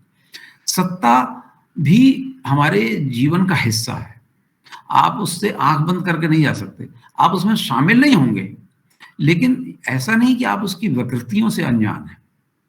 तो बल्कि कल परसों जब मैं इस गोष्ठी के लिए अपने को मानसिक रूप से तैयार कर रहा था, तो वो तो तैयारी तो एक तरफ हुई, मैं फाउस पढ़ने लग गया और मुझे वाकई इतना मजा आया कि मैंने सोचा फाउस के कुछ हिस्से मैं आपको जरूर सुनाऊंगा। मैं सोचता हूँ कि हमारे पास अभी विजय जी कितना समय मुझे आप दे सकती हैं? 10 मिनट, 15 मिनट? क्योंकि साथी लोग हाँ, और कोई है नहीं, आप ही को बोलना है अब। नहीं, मैं चूंकि बहुत अधीर श्रोता हूँ और दर्शक भी हूँ, तो मुझे हमेशा एक भीतर से मेरा ही मन को रहता रहता है कि ज्यादा मत करो, तो जब हो सके। लेकिन अगर आप इजाजत दें तो मैं 10-15 मिनट और लेकर आपको कुछ ऐसी चीजें बता सकता हूँ। तो जोसेफ हाउस की जी ठीक है। तो एक पोर्ट्रेट ऑफ पॉलिटिकल पावर क्या होता है, इसको देखने के लिए ये किताब मुझे बहुत महत्वपूर्ण लगी। जैसे उसमें कुछ ऐसी चीजें निकल कर आती हैं जो हम आज को देखें तो लगेगा नहीं ये तो आज की बात है, ये उसने करीब 200 साल पहले के संदर्भ में कही है और 100 वर्ष पहले कही है, लेकिन ऐसा लग रहा है जैसे ये तो आज के लिए कही गई है। जैसे एक उदाहरण है, जब सत्ता परिवर्तित होती है तो उसके संलग्न मानक भी बदल जाते हैं। मैं हिंदी में अनुवाद से ही कर रहा हूं। जब सत्ता परिवर्तित होती है तो उसके संलग्नक मानक भी बदल जाते हैं, जिनकी आंख से अतीत के कार्यों को देखा जाता है। इसलिए वह बदलाव पुरखों के कार्यों पर बड़ा भारी पड़ता है। हमको बहुत, हमारे मित्रों को शायद नेहरू जी याद आ रहे होंगे अब ये बात की। और देखिए, तानाशाह कभी उस आदमी का शुक्रगुजार नहीं होता और न उसे पसंद करता है जो उसकी गलतियों और कमजोरियों को जानता हो। राजा को अवांछनीय सत्यों को बताने का खतरा मोल नहीं लेना चाहिए। जब तानाशाही चीजें सामने आती हैं तो क्यों हमारे असहमति के स्वर शांत हो जाते हैं, ये सब हम फाउस के जरिए महसूस कर सकते हैं। और शायद यही बात एक कला की खूबी है कि वो बहुत कुछ छुपाते हुए भी हमारे बारे में और हमारे समय के बारे में बहुत कुछ कह देती है। इसी तरह से जैसे वहां पर जब नेपोलियन को, आपको याद होगा, जब वाटरलू की लड़ाई के बाद हार का सामना करना पड़ा तो अपदस्थ कर दिया गया और उसे सेंट हेलेना भेज दिया गया और उसको ये कहा गया कि या तो तुम सत्ता छोड़ दो मर्जी से या फिर पूरा उससे। तो वहां पर जो घटनाक्रम तो अपनी जगह है, लेकिन लेखक या जीवनीकार क्या लिखता है ये आप देखिए। सत्ता की कुर्सी को स्वेच्छा से छोड़ने का त्याग, सत्ता की कुर्सी को स्वेच्छा से छोड़ने का त्याग दिल पर कहीं ज्यादा भारी पड़ता है। कुछ लोग, वो स्वेच्छा वास्तव में स्वेच्छा नहीं होती। मैं सोचता हूँ हमारे मित्र महाराष्ट्र की हालिया राजनीति को लेकर भी इसके कुछ तालमेल देख सकते हैं इस चीज का।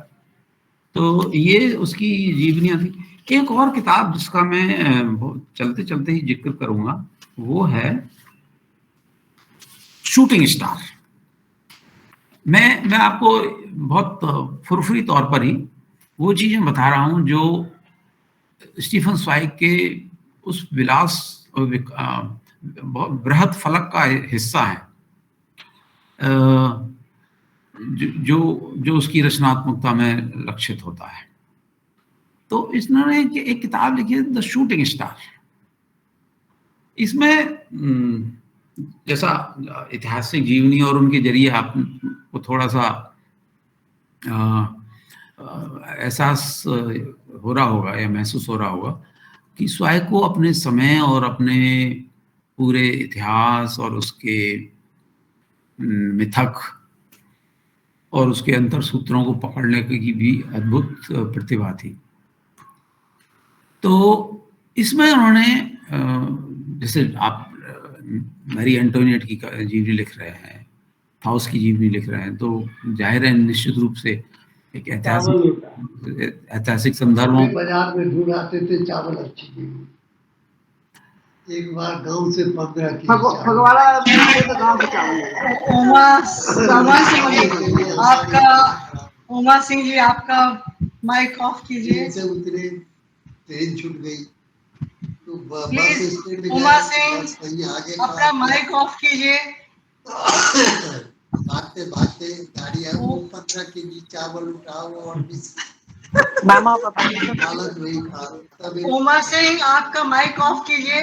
चले आए तब गेट पर जाके Uma Singh please mic off कीजिए। तो बच्चों साबुन पहुंचा देते हैं। मैम आप कर सकती हैं उनका, देखिए मुझे नहीं मालूम कैसे करना है। पूरा खा दिया। उमा सिंह प्लीज आपका माइक ऑफ कीजिए। इसमें क्या है, कैसे ऑफ? भाई चावल नेहा कैसे ऑफ करना है? आप नेम लिस्ट में जाएंगी जहाँ पर सबके नाम आते हैं जिन्होंने ज्वाइन किया है। वहां पर आप देखिएगा माइक, इनके नाम के आगे माइक जो है बना होगा, आप उस पर क्लिक करें तो जो होस्ट है वही कर सकते हैं सर। हो गया होगा। कर दिया उन्होंने कर दिया। ठीक जी। शूटिंग स्टार के बीच में चावलों का तड़का। तो शूटिंग स्टार की मैं बात कर रहा था, ये बताते हुए कि किस तरह की चीजें रचनात्मकता के हिस्से में आती हैं। शूटिंग स्टार में उन्होंने ये लिखा है, जैसे शूटिंग स्टार हम जानते हैं कि एक तारा होता है जो जरा सी देर में चिंगारी दे के चला जाता है। तो ये इस रूपक को लिया है स्वाइग ने इतिहास को समझने के लिए, और इतिहास के कबाड़ से 12 ऐसी घटनाओं को लिया है जिनका जो इसी तरह से घटित हुई। मतलब उसमें अगर जरा सा हेर फेर हो जाता तो जैसे इतिहास का स्वरूप दूसरा हो सकता था, या उस के जरिए जो चीज आई थी निकल कर वो बिल्कुल अलग हो जाती। जैसे एक इसमें जिक्र है एक नेपोलियन का।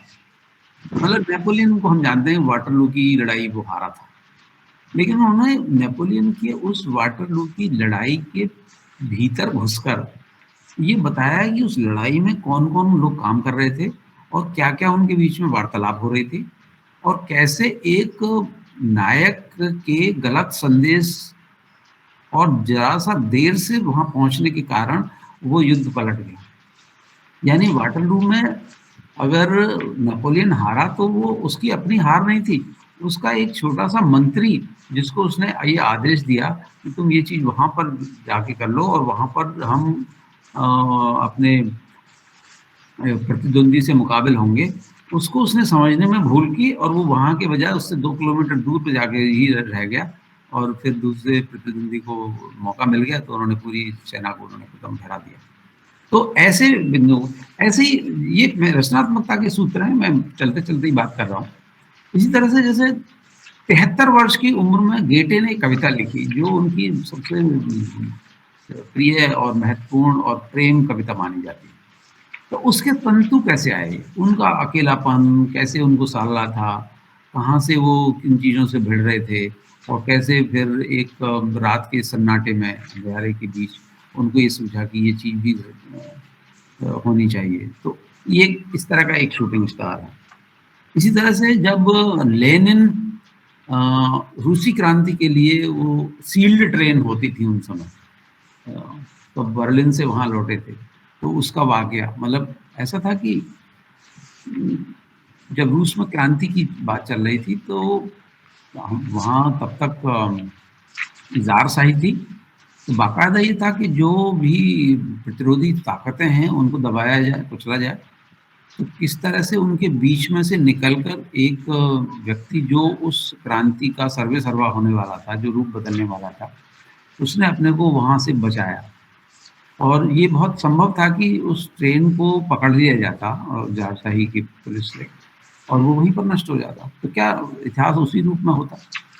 ये कई बार हम जब जिससे बात करते हैं, जैसे जो हिटलर के बारे में देखिए कि वो एक आर्टिस्ट बनने आया था वियना में, और वियना की उस जिसका मैंने जिक्र किया है अपनी किताब में, जिस आर्ट स्कूल में वो दाखिला लेने आया था तो पहले वक्त उसको फेल कर दिया गया, और दूसरी बार भी उसने फिर आजमाइश की तो उसको तो इम्तहान तक नहीं देने दिया गया।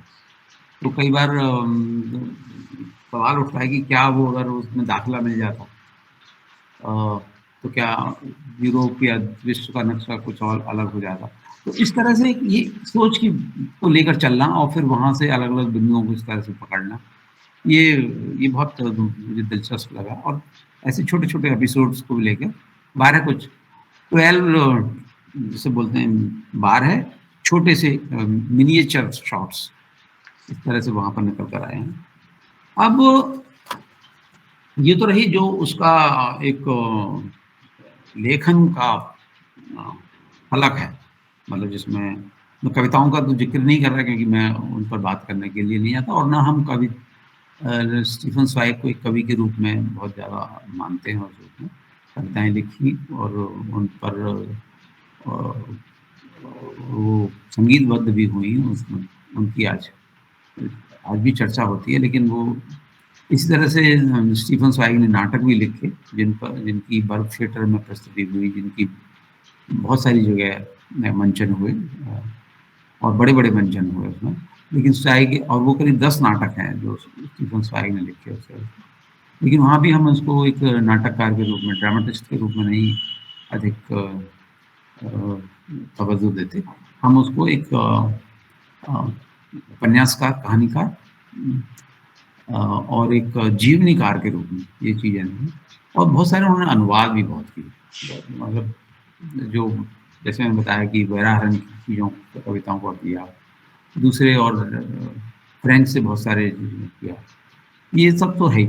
लेकिन एक जो चीज़ मुझे आपके साथ बतानी है वो ये कि जो उनकी अपने जीवन के अंतिम दिनों में वो अपनी आत्मकथा भी लिख रहे थे, और वो आत्मकथा अपने आप में एक विरल पुस्तक है, एक ऐसी पुस्तक जिसके मैंने अभी शुरू में जिक्र किया था, जहाँ व्यक्ति अपने से अधिक अपने समय और समकालीनों की बात करता है। तो कुछ ऐसी चीज़ें हैं। एक बार मैंने निर्मल जी को पत्र लिखा था जब मैं इसका अनुवाद कर रहा था कि मैं इस किताब का अनुवाद कर रहा हूँ, तो मैं चाहूँगा जब ये पूरा हो जाए तो आप उस पर मुझे आशीर्वाद दें। तो उनका तुरंत मेरे पास जीवन की एक धरोहर की तरह पत्र आया कि अरे मुझे खुशी होगी अगर आप zweig की वर्ल्ड ऑफ यस्टरडे का अनुवाद कर रहे हैं, क्योंकि यूरोप के दिनों में मैंने इस किताब को पढ़ा था और तब इसने मुझे तब भी बहुत प्रभावित किया। और उन्होंने उनको वैसे भी ऐसा तो कुछ नहीं था जो निर्मल जी ने नहीं पढ़ा हो, वो तो सबको लेकर पढ़ चलते थे और अपनी तरह से उसमें से उसके तंतु निकालते थे। तो इस आत्मकथा को पढ़ते हुए आप लेखकी के बहुत सारे लेखकी और कला के मामले में और जीवन के मामले में तो दीक्षित होते ही हैं, बहुत कुछ सीखते ही हैं। साथ ही साथ यूरोप के बारे में बहुत कुछ सीख जाते हैं, जो हम लोग यूरोप को एक अलग थलग मानते हैं जो हमारे संदर्भों में है। लेकिन जैसे विश्व युद्ध पहला, दूसरा, या यूरोप की लड़ाइयाँ, वहाँ का यहूदी समुदाय, वहाँ के संघर्ष, इनसे हमारा कम वास्ता रहता है।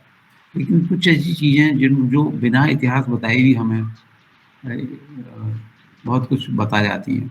इस किताब को पढ़ते हुए मुझे उस तरह से लगा। मैं अगर समय हो तो कुछ अंश इसके कुछ पढ़ सकता हूँ। अन्यथा मैं इनकी जो स्टीफन zweig ने 1942 में आत्महत्या की थी अपनी पत्नी के साथ। 1934 में इन्होंने ऑस्ट्रिया को छोड़ दिया था, क्योंकि तब ये तलाशियों के और ये तब जर्मनी में तो हिटलर आ ही गया था और जर्मनी ने ऑस्ट्रिया पर अपना कब्जा भी जमा लिया था।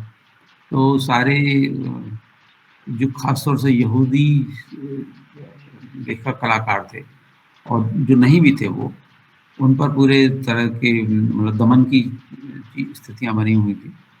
तो इनको आभास हो गया, तो फिर ये देश छोड़ के चले गए।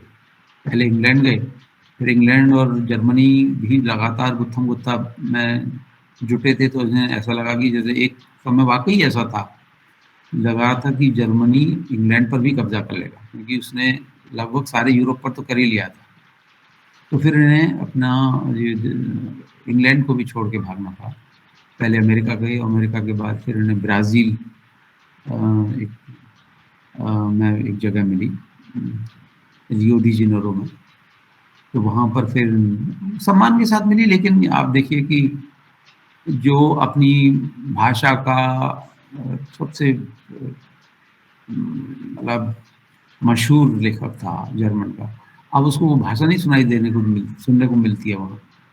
उसको वहाँ कोई जर्मन प्रकाशक नहीं मिलेगा। और जो युद्ध के दूसरा विश्व युद्ध चल रहा है, युद्ध के कारण सारा आवागमन बंद है। जो पहले मित्रों के और पाठकों के पत्र आया करते थे, उनसे संबंध विच्छेद हो गया है। तो सब कुछ एक जैसे एक अपनी शोहरत के शिखर पर खड़ा लेखक एक कोने में जैसे जीवन गुजारने को मजबूर हो गया, तो कुछ और भी कारण रहे होंगे, तो उसके कारण उन्होंने फिर आत्महत्या की। तो मैं सोचता हूँ कि समय काफ़ी ले लिया मैंने, तो लेकिन उनका जो नोट है सुसाइड नोट, वो मैं आपको पढ़ के सुनाता हूँ कि कोई व्यक्ति चलते चलते भी कैसे अपनी कला और भाषा की एक छाप छोड़ता है। वो 22 फरवरी को उन्होंने 22 फरवरी 1942 को आत्महत्या की थी। तो वो जो छोटा सा नोट है वो मैं उसका जो मैंने अनुवाद किया उसके ऊपर सुनाता हूँ। अपनी इच्छा से पूरे होशो हवास में जिंदगी को अलविदा कहने से पहले मैं एक आखिरी फर्ज और पूरा करना चाहता हूँ। ब्राजील की इस खूबसूरत ज़मीन का शुक्रिया अदा करना जिसने मुझे और मेरे लेखन को इतनी रहम और पुरजोश पनाह नसीब कराई। इस देश के लिए मेरा प्यार दिन ब दिन बढ़ता ही गया। दूसरी किसी और ज़मीन पर नए सिरे से अपनी ज़िंदगी बसाना मुझे कभी रास नहीं आता। जब मेरी अपनी ज़बान मुझसे जुदा हो गई और मेरे रूहानी घर यूरोप ने अपने को ख़त्म कर डाला, मगर ज़िंदगी के 60वें सावन के बाद फिर से नई शुरुआत करने के लिए बेहिसाब ऊर्जा चाहिए होती। मेरे पास जो थी बरसों बरस बेघर भटकने में खर्च हो गई। इसलिए सोचता हूँ बेहतर हो वक्त रहते और भली चंगी हालत में ही उस ज़िंदगी का हिसाब समेट दिया जाए जिसमें दिमागी मेहनत सबसे बड़ा सुकून थी और निजी आज़ादी दुनिया का सबसे नायाब हीरा। अपने तमाम दोस्तों को मेरा सलाम। इस लंबी रात के बाद भगवान उन्हें रोशनी की सुबह अता फरमाए। मुझ बेताब को जल्दी है, तो चलता हूँ। ये उनका था। मैंने आप देखें बहुत सारे मार्क कर रखे हैं कि अगर वक्त मिला तो कुछ और अंश पढ़ के सुनाता या बता शेयर करता, लेकिन मैं सोचता हूँ अपनी ही रॉ में पता नहीं क्या क्या आपके साथ कहता गया या कभी बकता गया। आप लोगों ने इतने धैर्य से और दूसरे वक्ता के रूप में मुझे सुना। बहुत आभारी हूँ, आभारी आप सबका, आभारी विजय जी का और आप सब जो यहाँ आए हैं और साथ दे रहे हैं। मेरे पास शब्द नहीं है। नमस्कार, फिर मिलते हैं। बहुत खूब, बहुत खूब। स्टीफन स्वॉय को बहुत आयामों में आपने बताया, लेकिन प्रमुख रूप जो उसका जीवनीकार था, उसके जीवनीकार के मुंह से हमने जो सुना वो सच में बहुत मानीखेज था। स्टीफन स्वॉय को सच में इस सीमित समय में बता पाना और उस व्यक्ति के द्वारा बता पाना जो उसमें रमा हुआ है, जो उसके प्यार में है, उसके लिए बहुत ही कठिन काम है। लेकिन आपने बहुत सुंदर ढंग से उसको अभिव्यक्त किया और मुझे लग रहा है कि सभी श्रोता और दर्शक बहुत मनोयोग से इसको सुन रहे थे। आपका बहुत बहुत धन्यवाद। और समय कम है, नहीं तो हम आपको और बहुत ज़्यादा सुनते। मैं इला जी से गुजारिश करूंगी कि वो जो आपकी तीनों किताबें हैं स्टीफन स्वॉय पर, उनको दिखा दें। इला जी, इला भूषण जी।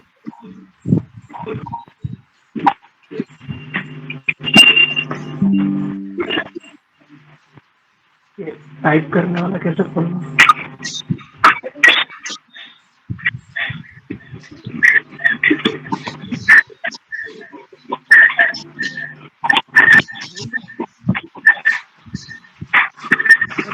बाकी लोगों को माइक ऑफ कर लें प्लीज।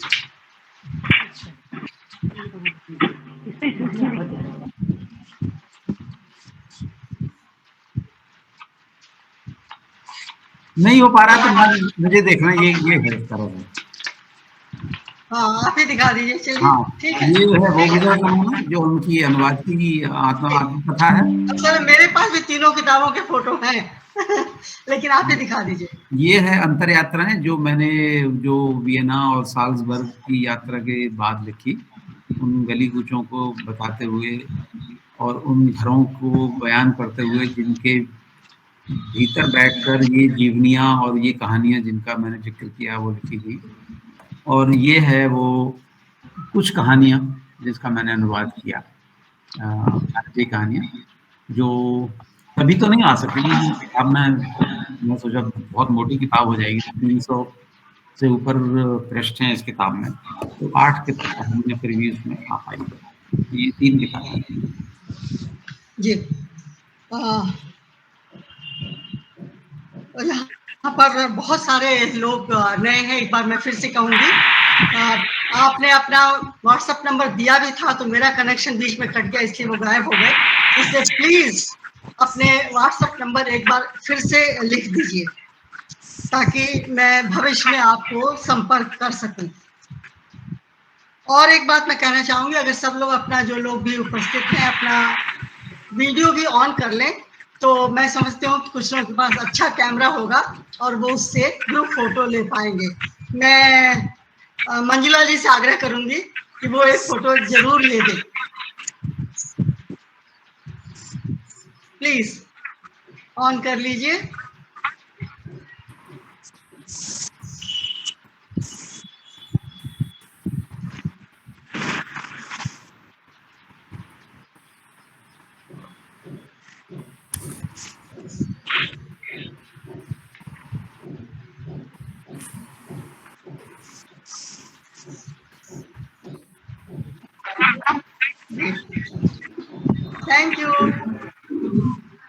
थैंक यू मंजुला जी, बहुत अच्छे फोटो लेती हैं मंजुला जी।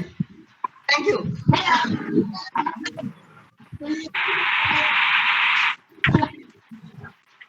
ओके।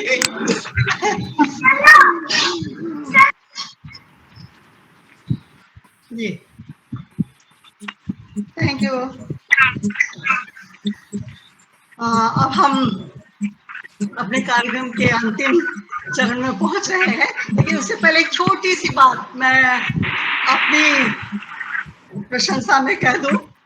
मैं इन दिनों अमर उजाला में विश्व सिनेमा का इतिहास श्रृंखला लिख रही हूँ। हालांकि पता नहीं मनमोहन जी हैं या नहीं, मनमोहन चट्टा के सामने मुझे कुछ भी लिखते हुए सिनेमा के इतिहास में बहुत झिझक होती है, लेकिन मैं अपनी ओर से प्रयास कर रही हूँ। 2 कड़ियाँ आ चुकी हैं और हर सप्ताह एक उसकी कड़ी आएगी। अगर हो सके तो आप लोग देखिएगा। जैसे कि मैंने शुरू में ही घोषणा की थी कि आज की गोष्ठी का जो 116वीं गोष्ठी है उसमें आप आए हैं, ये बहुत अच्छी बात है। लेकिन भविष्य में भी प्लीज प्लीज आप लोग गोष्ठियों में जुड़िए। मैंने आज बहुत दुखी मन से फेसबुक पर एक स्टेटस भी डाला है कि जो लोग महीने में 1 घंटा सृजन समाज के लिए नहीं निकाल पाते हैं, वो भी चाहते हैं कि उनकी किताबें मैं पढूं और उस पर टिप्पणी भी करूं। जो लोग यहाँ उनके लिए नहीं है, लेकिन मैंने बहुत दुखी होकर ज्ञान पे ये फेसबुक पर लिख दिया आज। मैं चाहूंगी कि प्लीज आप खुद जब प्रस्तुत कर रहे हैं तब तो आए ही, लोग भी आए, लेकिन दूसरों को सुनने के लिए, दूसरों को उत्साहित करने के लिए भी आप अवश्य इससे जुड़े। अब मैं डॉक्टर नेहा तिवारी से, जो कि शिक्षाविद है, यहाँ पर करीम सिटी कॉलेज के मास कॉम की एचओडी है, साथ ही साथ इंग्लिश डिपार्टमेंट में वो पढ़ाती भी है। उनसे आग्रह करूंगी कि वो धन्यवाद ज्ञापन का औपचारिक रूप से दायित्व निभाएं। डॉक्टर नेहा तिवारी। धन्यवाद विजय जी। राजेंद्र जी, अगर आप म्यूट पे जा सकें तो बहुत अच्छा होगा जी। आप सभी उपस्थित, बाकी लोग माइक ऑफ कर लीजिए। प्रकाश जी आप भी तो लगातार बढ़ता रहा है। जो ऑनलाइन जानते कि कितने लोग मुझे सुन जाएंगे, कहीं से गीत संगीत भी सुनाई पड़ रहा है। जानकारियों के बहुत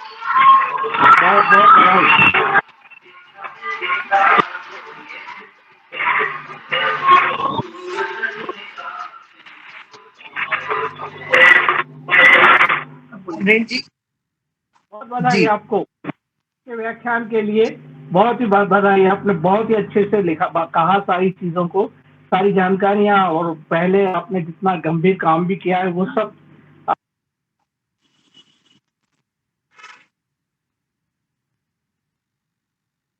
जी, प्रकाश जी म्यूट हो गए, लेकिन वो निश्चित रूप से उमा जी के लिए ये कहना चाह रहे थे कि बेहतरीन एक व्याख्यान दिया है, और इस तरह के फीडबैक भी निश्चित रूप से सृजन संवाद के लिए बहुत जरूरी है। और जो कुछ भी वो कह रहे हैं उनका सम्मान है इस समय। मैं अगर अपना दायित्व पूरा करूं तो निश्चित रूप से कहना चाहूंगी कि आज की पूरी 2 घंटे की जो हमारी बातचीत रही, संगोष्ठी रही है, वो बहुत ही मायने रखती है हम सारे तमाम उन लोगों के लिए जो इस समय जुड़े रहे इस कार्यक्रम से।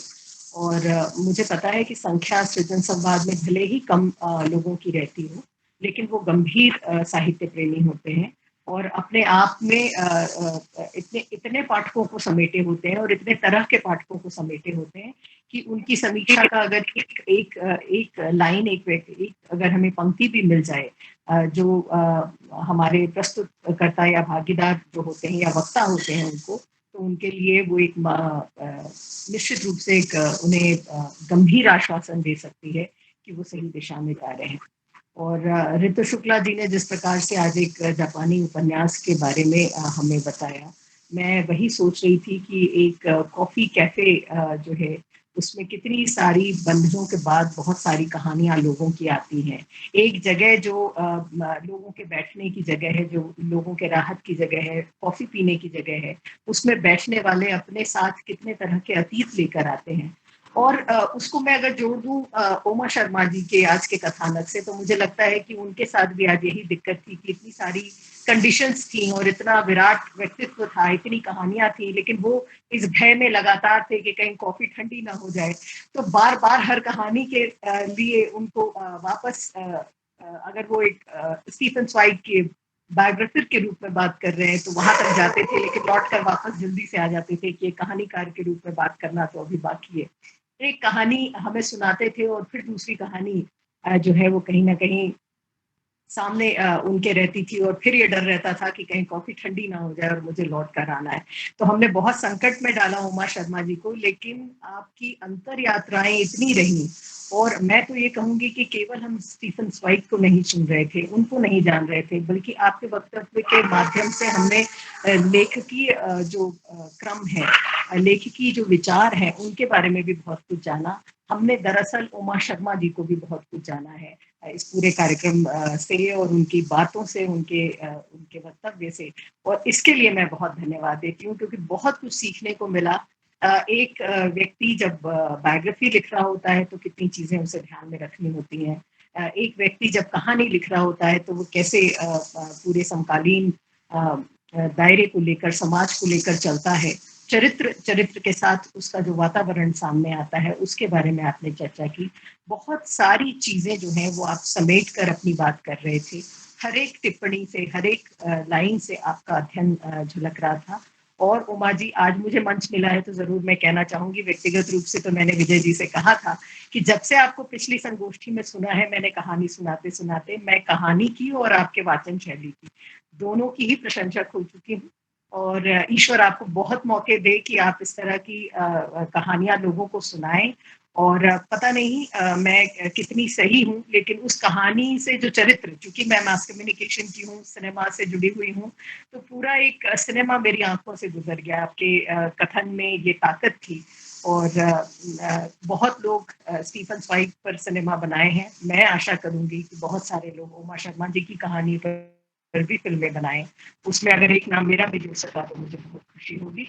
और ये सिलसिला हम लोग आपसे उम्मीद कर रहे हैं, हम लोग आपसे उम्मीद कर रहे हैं।